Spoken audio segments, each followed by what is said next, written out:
The woman in the mirror. One woman has enthusiasm for 30 minutes, another for 30 days. But it is the woman who has it for 30 years who makes a success of her marriage. Adapted from Edward B. Butler, scientist. Every job is a self-portrait of the person who did it. Autograph your work as a wife with excellence. Author unknown. The quality of a person's life is in direct proportion to their commitment to excellence, regardless of their chosen field of endeavor. Vincent T. Lombardi. Love never fails. Money, youth, and motorboats all fail. Waistlines stretch, teeth vanish, eyes weaken, skin wrinkles, heads bald, arches drop. Love, and love alone, never gives up. William Coleman. Insight 1. Look at you, a wife by design. National Football League coach John McKay said, "I am a big believer in the mirror test. All that matters is if you can look in the mirror and honestly tell the person you see there that you've done your best." I find the word best confusing because some of us feel like we can never live out our definition of best. If I were writing the above quote, it would sound different. It would go like this. I am a big believer in the mirror test. All that matters is if you can look in the mirror and honestly tell the wife you see there that you've been faithful. Faithfulness is what God asks of me as a wife. It is required that a wife who has been given a trust must prove faithful. 1 Corinthians chapter 4, verse 2, author's paraphrase. The trust I have been given is one man, Jody Dillow, and God asks me to prove trustworthy in carrying out my assignment as a wife to him. Have you taken this verse into your heart? God doesn't say you have to be the best wife in the world.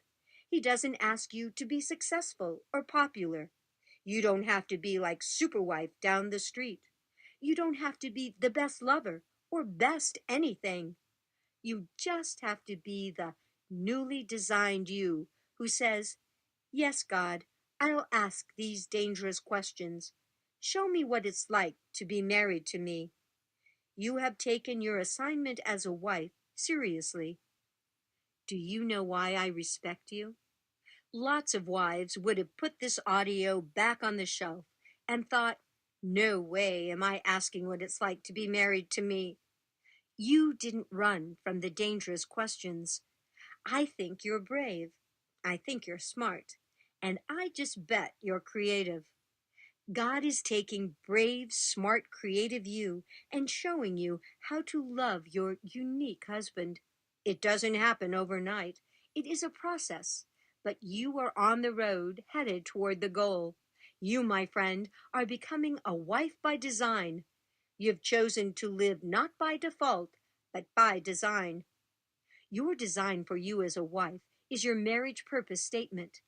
You've listened to the marriage statements written by many wives in this book. Every one is special because it is the picture of who each wife longs to become. Your marriage statement is unique only to you, designed by God through you to guide you in your journey as a wife. My marriage statement has changed over the years, and yours probably will too. Keep it close by, as it is your guide on your journey through the seasons of life as a wife. I live my years as a wife, knowing that one day the Lord will ask me, "Linda, were you faithful?" Faithful wives prove trustworthy in carrying out their assignments. I want to do my part to love Jody, to make the right choices, because one day God will evaluate my life at the judgment seat of Christ. I long to hear the Lord say to me, "Linda, you have loved and encouraged Jody. Well done, my good and faithful servant." These verses from Psalm 119 have encouraged me as I reflect on walking faithfully as a wife. They encompass all the seasons of my marriage journey, past, present, and future. I have chosen the faithful way. I cling to your testimonies. I shall run the way of your commandments, for you will enlarge my heart.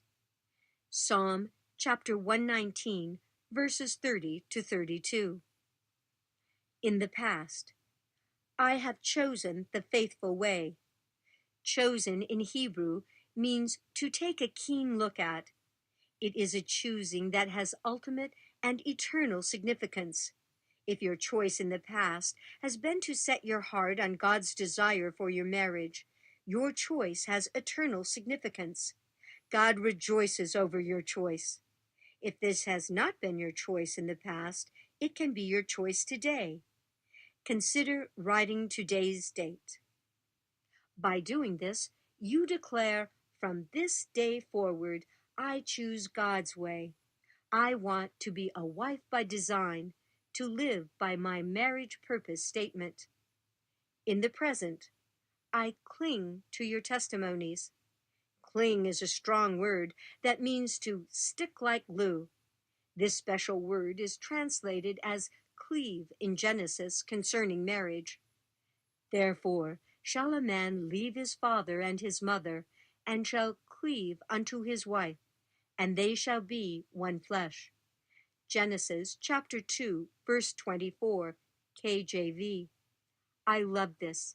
I cling to my husband in intimate oneness, and I cling to God's word. In the future, I shall run the way of your commandments. The word run fails to capture the energy of the Hebrew word. It means to charge into battle.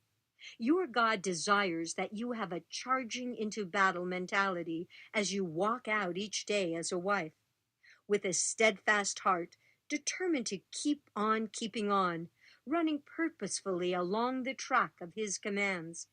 Every day you can join me and pray something like this. Okay, God, another day to choose your way. Give me a charging into battle mentality as a wife. Today I will live by my marriage purpose statement. Your part is to cling to the faithful way and charge into the battle of becoming all God desires you to be as a wife, to continue running toward who you want to become. This is your part. But the wonderful thing is, God has a part too. I shall run the way of your commandments, for you will enlarge my heart. Psalm chapter 119, verse 32. God knows I am weak, and he says to me, Linda, as you charge into battle, running on my path, I will enlarge your heart by expanding your understanding of Jody. I will multiply your insight into Jody as a man. I will increase your knowledge of how to love and encourage Jody. I will give you skill so you can live your marriage as a thing of beauty. And God's promise is for you too. God will enlarge your heart of love for your husband. God will expand your heart to understand and appreciate him. God will pump more power into your heart so you can keep on keeping on. Some people want to give up, but I firmly believe there is no marriage beyond God's healing touch. People give up on marriage, but God doesn't. Sometimes he even takes what we have given up on and recreates it. Insight 2. God is the recreator. Chris and Nick's Palafox have personally experienced God's recreation in their marriage. They undid their sacred vows and then redid them again. We were married for 9 years. We were divorced nearly 3 years. We remarried April 1998. We have been given a second chance. To God be the glory. Listen to the sweet messages Nick and Chris wrote to each other. See the joy of God's recreation. Nick wrote, Chris, my love, my heart, thank you for giving me another chance to be your husband, to share our children's lives and our walk with the Lord. Thank you for giving me and the kids so much. No book would have enough room to hold my thanks for who you are and what you mean to me. Chris wrote, Nick, my husband, my love, thank you for opening your heart to the Lord and to me. I feel your love, your tender touch, and your forgiveness. You teach, guide, and help me grow. I thank you for accepting his leadership for our family and for allowing me another chance to be your wife and to make memories with our children as we build our future together. God is the recreator. Proverbs chapter 24, verses 3 to 4 contains a powerful message of hope to wives who want to restore their marriages. It says, by wisdom, a house of marriage is built, and by understanding, it is established, and by knowledge, the rooms are filled with all precious and pleasant riches. What insight can this passage give you if you want God to restore your marriage? You need to understand three nouns in this verse, but the verbs speak of the possible recreation of marriage and are even more important.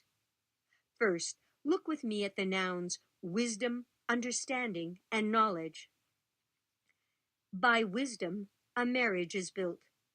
A wife with wisdom has skill in living life. The Hebrew word used in this passage for wisdom is chokmah. In the Old Testament, this word was used to describe the skill of craftsmen, artists, and counselors. Exodus chapter 28, verse 3, chapter 31, verse 3 and 6, chapter 35, verse 26, chapter 36, verse 1. Wisdom is skill, a skill in living life as a thing of beauty. A wife who lives skillfully helps create a marriage of lasting value. By understanding, a marriage is established. A wife with understanding listens to her husband's heart. She weighs her words on the balance scale of love. By knowledge, the rooms are filled with all precious and pleasant riches. A wife with knowledge studies her husband and asks, who is he today, my lord? Who is he becoming? Show me what encouragement looks like during this season of his life. Now for the exciting part, the three verbs, built, established, and filled. By wisdom, a marriage is built. The Hebrew word translated here as built suggests the idea of restoring. It is the idea of rebuilding something so that it flourishes once again. When you said, I'll look in the mirror and ask, what's it like to be married to me? You took a step to begin the rebuilding process. By understanding, a marriage is established. The word establish means to set in order. It's the idea of putting something back into an upright position, something that was once leaning, falling, or twisted. This is exactly what you have been doing. You've taken each dangerous question and said, change me, God. Take me from griping to gratitude. Change me, God. I long to give my body as a gift to my husband. Change me, God. I want to forgive freely as Christ forgave me. By knowledge, the rooms are filled with all precious and pleasant riches. The word filled suggests fulfillment and abundant satisfaction. These riches are not of this world, but are found in the precious and pleasant joy of a deep intimacy between you and your husband. I pray this is growing in your marriage. My friend, do you understand this message of hope? It isn't about already perfect relationships. This is about restoring and rebuilding a relationship so it can once again flourish. It is about taking a marriage that has been leaning, almost falling over, and recreating it so it can stand strong, so it is lasting. Oh, I hope you see. This passage is saying that there is always hope. If you feel discouraged about your marriage, stop. There is hope. If you feel like it is impossible to be the wife God asks you to be, stop. There is hope. God is in the recreation business. That means there is hope for you and for your marriage. God says hope comes through his word and through the Holy Spirit. Romans chapter 15, verse 4, chapter 13. Listen to God's promises from his word again in the previous sections. They are for you. Whatever your marriage is today, there is hope because God breathes hope through the word and the spirit. He is the God of hope. Insight 3. The changing seasons of your marriage. Every couple travels on a journey through the changing seasons of their marriage. Some seasons we skip through as they are joyous and filled with delight. Others we stomp through, hoping they are quickly over. And some we walk through on tippy toes because we long to embrace every moment of the tender, intimate oneness. Jody and I began our marriage journey as young, idealistic college students. We were new Christians and convinced that with Christ as Lord of our marriage, it would be a walk in the park. So we wrapped our arms around one another and began walking through the seasons of our lover, best friend intimacy together. Quickly, we learned that all seasons were not a stroll in the park. So we whispered words of encouragement to one another. Sometimes, when our partner struggled, we shouted words to build them up. I love you. I'm here for you. We'll get through this together. I began writing to you about dangerous questions on Jody's and my 45th anniversary. Amazingly enough, another year has passed. God gives us anniversaries as milestones, significant points in the passing of time, specific yet mute reminders that more sand has passed through the hourglass. He builds them into our calendar once every year to enable us to make an annual appraisal, not of the length of time we've been married, but the depth of our intimacy, not just to remind us we've been married longer, but to help us determine if we are now married deeper. Jody and I have grown deeper in our intimate oneness, and I thank and praise God. I wrote a letter to God on our last anniversary to express my gratitude for his molding of two very different people into one. Even though the letter was to God, I gave it to Jody in his anniversary card.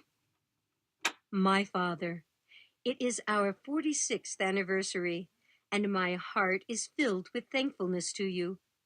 I woke up this morning wanting to write you, precious Lord, to thank you for your abundant wisdom. I am so grateful for this husband you brought to me. You knew, you saw, that even though we were so different, that we would learn to complement and complete one another. I laugh when I think how the first year of our marriage I said to Jody, you should have a wife more like you, an intellect, someone interested in deep theology. And I really believed that. And Jody was convinced I needed a husband who was more social, more structured, more of everything he wasn't. How beautiful it is to look back over the seasons of our marriage and see the beauty of your choice for me. Would marriage have been a smoother ride through the decades with someone else? Maybe. But together, Jody and I have learned to live the words adapt, accept, respect, and love, as Christ loved, with no strings attached. We have grown more intimate with you, our God, as we have begged you for answers. Listened to your gentle whispers as you painted a picture of just what love looked like for our mate that very day. Oh, look at the lover best friend intimacy we have forged. It takes my breath away. On this day when I pledge to love, honor, and respect Jody Dillow, I bow and thank you, my God. I am so blessed. Your Linda. I think it is helpful for each of us to see how other couples walk on their marriage journey. to reflect on how other wives live by intentional design. So I want to introduce you to three couples at different places in their journey together. One in the morning of their marriage, one in the late afternoon, and the last in the midnight hours of their marriage. Each couple has committed to be forever faithful, although what that means looks different for each of them. Each has experienced seasons of difficulty and grown more in love through the hard times. Heidi and Scott White are a picture of young love. They have been married 6 years. Below is Heidi's marriage purpose statement, which is based on a passage from the Song of Solomon. Place me like a seal over your heart, like a seal on your arm, for love is as strong as death. Its jealousies unyielding as the grave. It burns like blazing fire, like a mighty flame. Many waters cannot quench love. Rivers cannot wash it away. If one were to give all the wealth of his house for love, it would be utterly scorned. Song chapter 8, verses 6 to 7. My marriage goal is that I would choose every day of my life to intentionally see Scott through the lens of the love described in Song of Solomon, chapter 8, verses 6 and 7. I will prioritize Scott as first in all my human relationships. I will listen to Scott. I will study Scott. I will honor Scott in word and action. Heidi and Scott are basking in the morning sunshine of their marriage, yet they think on deep things. We see in the passage Heidi used for her marriage purpose statement that nothing can quench this love. Why? Its flashes are flashes of fire, the very flame of the Lord. Song chapter 8, verse 6. May the flame of the Lord light a fire in your heart for your husband. The second couple, Bev and Gary DeSalvo, are in the afternoon of their marriage. They have been married 32 years. Here is Bev's marriage purpose statement. When I look into the mirror, I see an image of myself.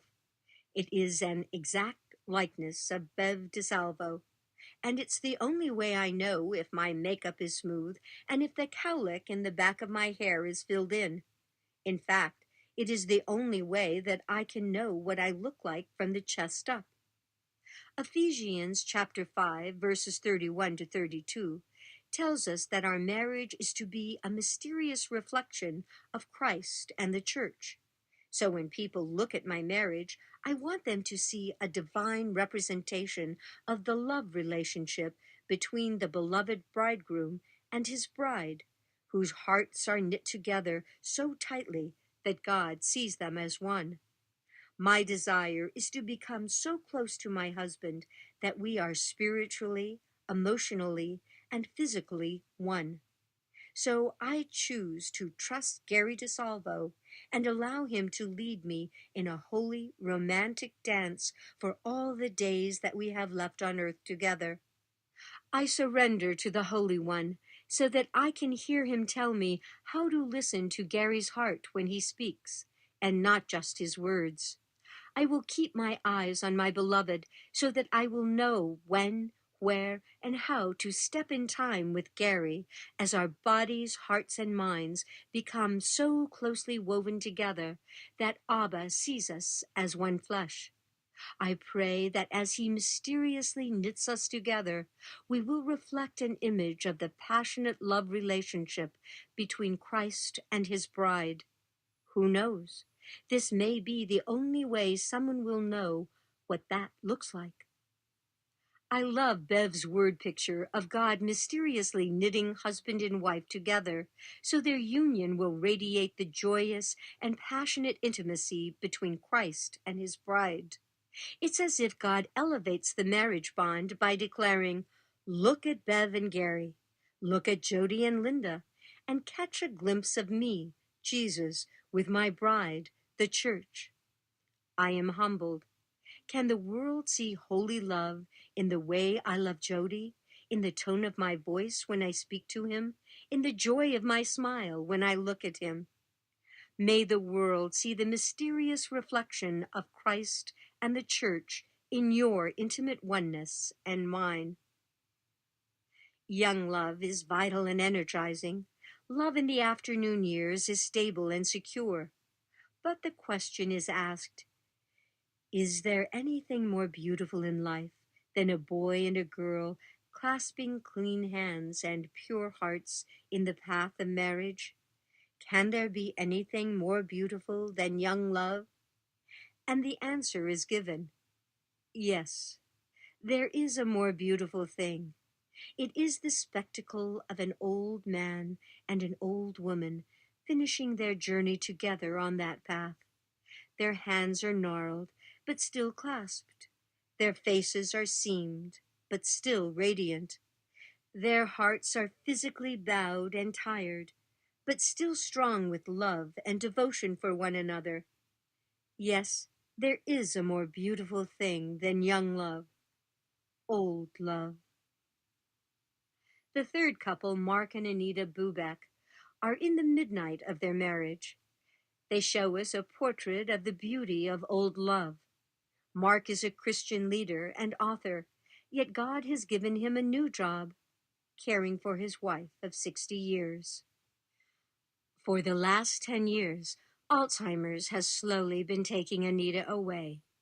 Mark is still able to care for her in their home.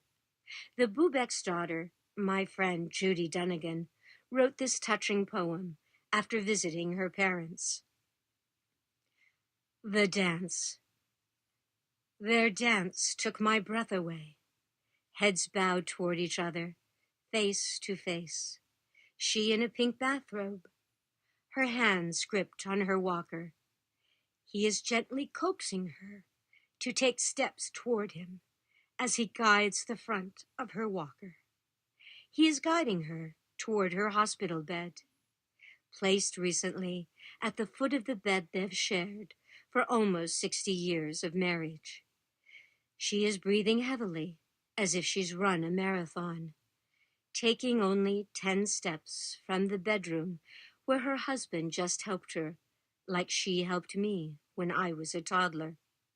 He gently helps her into her new bed. She looks at him with frightened, childlike eyes and says, "I am afraid." He says, "Don't be afraid. Jesus is here." He tucks her in while they quietly sing, "His name is wonderful." She still remembers most of the words of this favorite hymn. Her voice is still beautiful, and she sings on key. He brushes her cheek with a gentle kiss and covers her with his prayer. He then goes to their bed alone, with his bride in her hospital bed at the front of his bed. She soon falls asleep, safely under the shelter of him. I can't read The Dance without tears. What a precious picture of lifetime love. Judy says that the first night of her visit, she couldn't take her eyes off of them as her dad so lovingly cared for his bride. While cleaning their home, Judy found a note her mom probably wrote 2 years ago, before Alzheimer's stole her beautiful handwriting. On a yellow sticky note, she had written, "I'm fading away, but Jesus is keeping me every day." May we experience the precious joy of old love. In the beginning of your marriage journey, you pledged, for better or worse, for richer or poorer, in sickness and in health. When we are young, beautiful, and vital, our ears are attuned to better, richer, and health. But each couple will enter into seasons of worse, poorer, and sickness. Jody and I have known sickness. He sat by my bed for 5 days in the trauma hospital in California after my fall and brain injury. I was not there, so he sat and held my hand and prayed. I've had my turn to pray as I followed the ambulance in the middle of the night to the emergency room when Jody's heart wasn't working right, when his pacemaker failed. In a week, I will hold his hand and pray after his cancer surgery. When you are young and strong, it doesn't sound difficult to say in sickness and in health. Health is definitely more fun than sickness. For better is lots more fun than for worse. And we all know richer is more fun than poorer. But I committed to the bad as well as to the good. Jody and I have known both. Marriage is a journey. I want to walk through the seasons of my marriage with a forever faithful mentality. So I brand the words of 1 Corinthians chapter 13 on my heart and make a secret choice to live them. Love never gives up, never loses faith, is always hopeful, and endures through every circumstance. 1 Corinthians chapter 13, verse 7, NLT. There is glorious hope for those who choose to faithfully endure through every season of marriage. I believe this will be your choice. Insight 4. Look at you, learning, growing, changing. 10 women, married 7 to 15 years, sat around the table holding their marriage purpose statements. As they each read the portrait of who they wanted to become as a wife, I was unprepared for their waves of emotion. As Renee began reading hers, tears fell, and she stopped. She gathered herself together and read, only to stop a second time. Renee's good friend tried to come to the rescue. I'll read it for Renee. I smiled as sweet Renee and said, I think Renee can read it. Here is what she read. I pray that one day soon I can be this person for my God and for my husband. As read by David. You raised me up so I could stand on mountains. You made me want to be a better man. My head turned only in your direction, and your laughter made me stare with delight. Your confidence made my breath escape, and your passion for God and me was so great. Your heart always growing, the capacity never full, the kindness you showed was unconditional. You were perfect from your head all the way to your toes. You raised me up more than you'll ever know. The Lord was her love, and I was her lover. As Renee finished reading, she looked up at the group and said through her tears, I read this to David last night. My poem to him was about how I wanted him to see me by the end of my life. But when I read it, David was so sweet. He was really touched by the poem and looked at me as if to say, I already think of you that way, where I feel like I still have a long way to go. 2 days later, her husband flew to Haiti with Compassion International to film children in Haiti's villages. When the earthquake of 2010 hit Haiti, David had just walked into Hotel Montana. An unending month later, David's body was found among the rubble.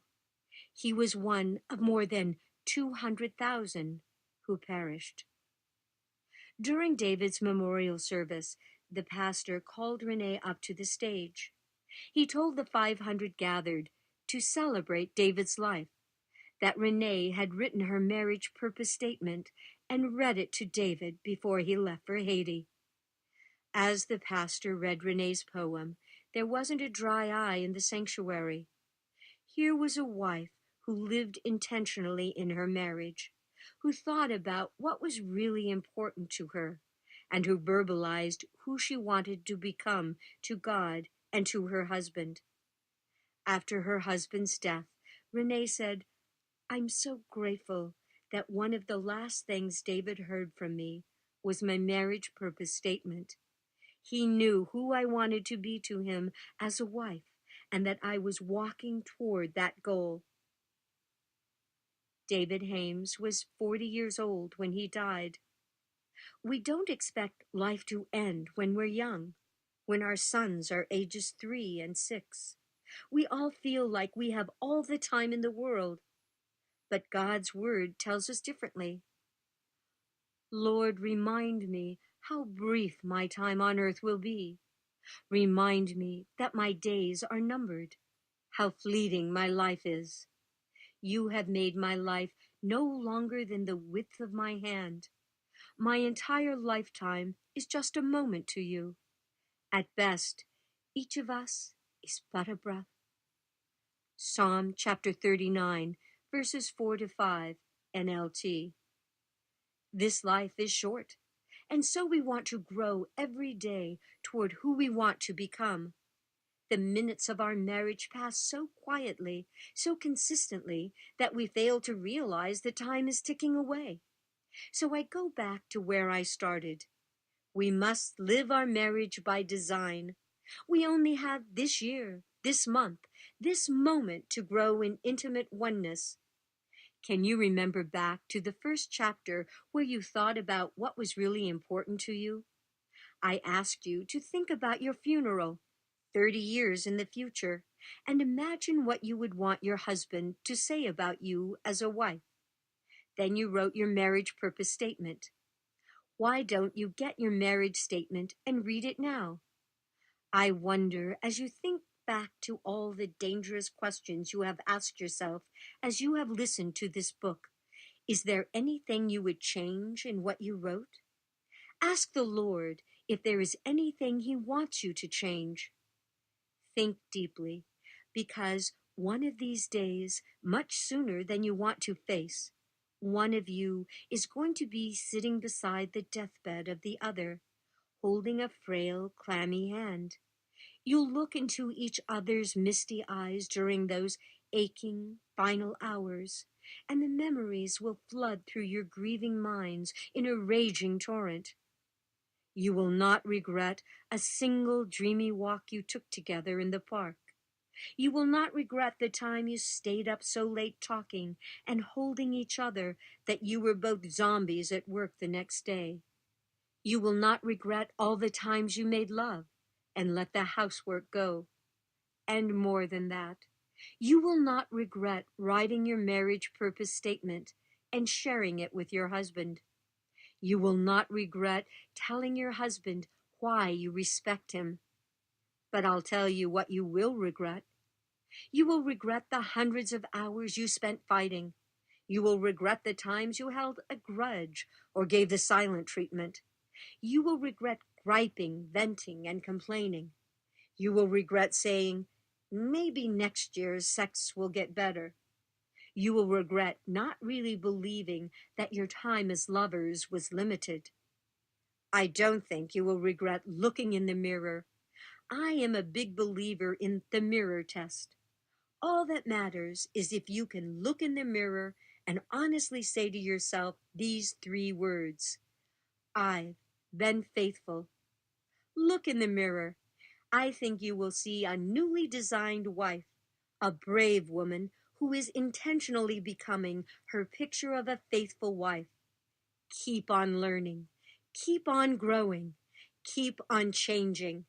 Your intimacy with that special man, your husband, will just get better and more beautiful. Know that I will be praying for you as you keep on keeping on.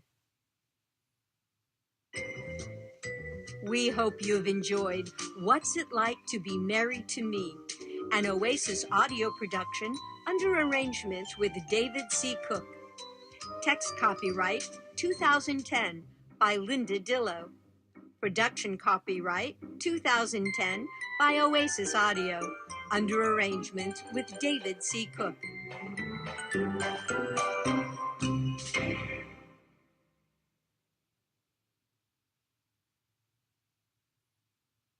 Audible hopes you have enjoyed this program.